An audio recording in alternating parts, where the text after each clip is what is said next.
In the next question, we have a ball that's being thrown from an initial platform 1 meter above the ground with an initial velocity of 10 meters per second.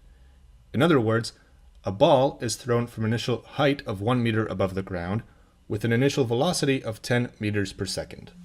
When will the ball hit the platform again, and what will be its velocity when it hits the platform? We should already be familiar with how to use the equation for the position in time and the velocity in time of an object. Let's draw a square around these two equations. The first part of the question asks us when the ball will stop. In other words, when will the velocity of the ball be equal to 0? So we start off by plugging in the data from the question into our equation.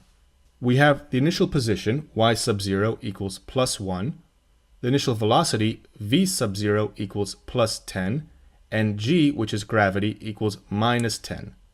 And the units for all of these are meters, meters per second, and meters per second squared. This just comes from the question itself. We're told that it starts at a platform 1 meter above the ground, so plus 1, and is thrown upwards with a velocity of 10 meters per second, so plus 10 meters per second. So now let's plug in this data into both of our equations. Starting off with the position equation, we have that y parentheses t equals 1 plus 10 times t minus 5 times t squared. Remember that g, gravity, represents the acceleration, which is a in our equations. Now we do the same thing for the velocity in time. So we plug in our data into our equation. We have that v parentheses t, the velocity in time, equals 10 minus 10 times t.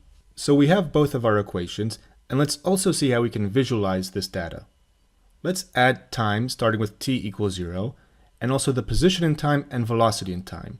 In other words, we know that initially, when t equals 0, then y parentheses t equals 1, and v parentheses t equals 10.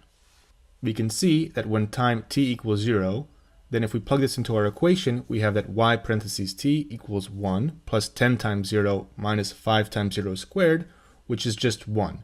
And the velocity is 10 minus 10 times 0, which is 10. Now, as we let the time run, that is, as we let the time change, then we see that the position changes and the velocity changes.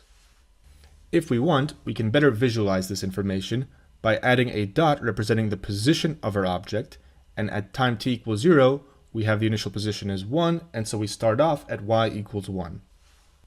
Now, when we run the animation, we can see the movement of the ball. We can see that it moves up, and at a certain point it begins moving back down. Now, if we want to visualize the velocity, then we can add an arrow. So let's add an orange arrow, and initially, when t equals 0, this arrow represents that the velocity is 10, plus 10. Keep in mind, though, that the units for the position and the velocity are different. So the units for the ball and the arrow are different. One is meters, and the other is meters per second. And so the y-axis doesn't relate to the velocity vector. If we wanted to, we could add another axis to represent the arrow, that is the velocity, but we want to keep things nice and simple, and so we'll leave it as it is.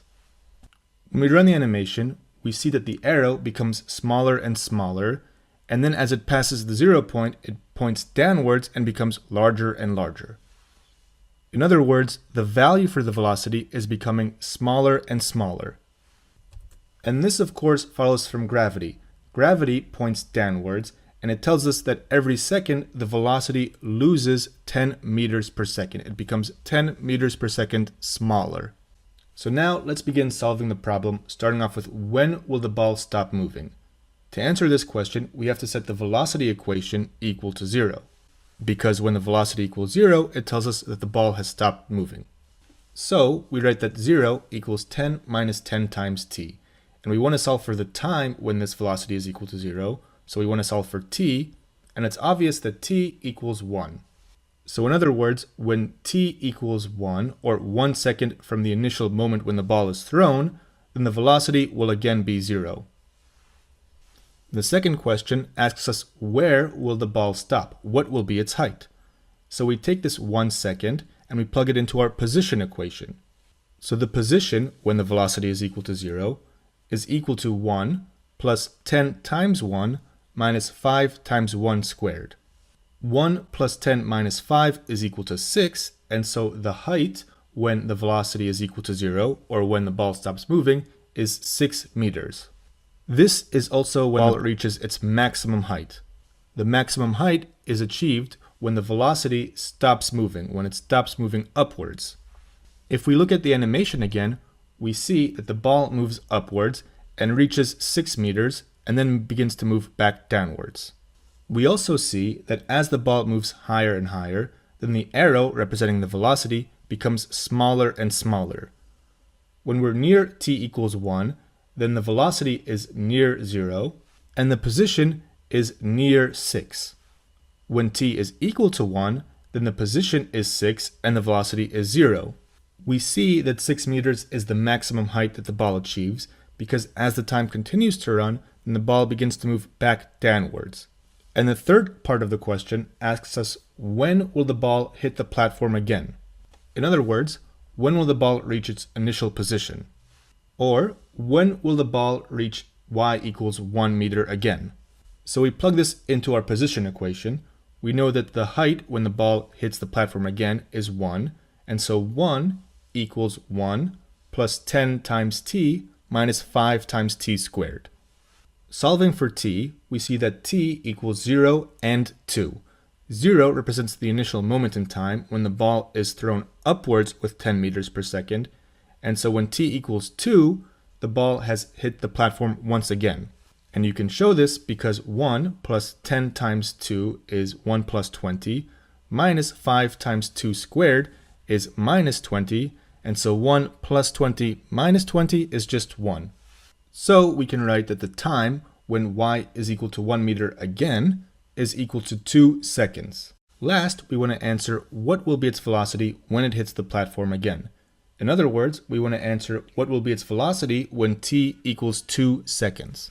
So we can write that v when y equals 1 is equal to 10 minus 10 times 2, and 10 minus 20 is minus 10. So the velocity when y equals 1 is minus 10 meters per second. Let's draw a box around all of our answers. So now that we've answered all parts of the question, let's talk about our results. First of all, we see that it took 1 second to reach the maximum height, and 2 seconds until it fell back to its initial position. In other words, the time it took to fall from the maximum height back to its initial position is also 1 second. We also see that if the initial velocity was 10 meters per second up, then at the moment when the ball passes its initial position, then the velocity will be 10 meters per second down. That is, initially we had plus 10 meters per second, and then at t equals 2, we have minus 10 meters per second. So we see that there's a certain symmetry to this type of problem. If it took 1 second from the ball to move from point A to point B, then it will take another 1 second to move from point B to point A. And in other words, it'll take 2 seconds total to arrive from point A to point B back to point A.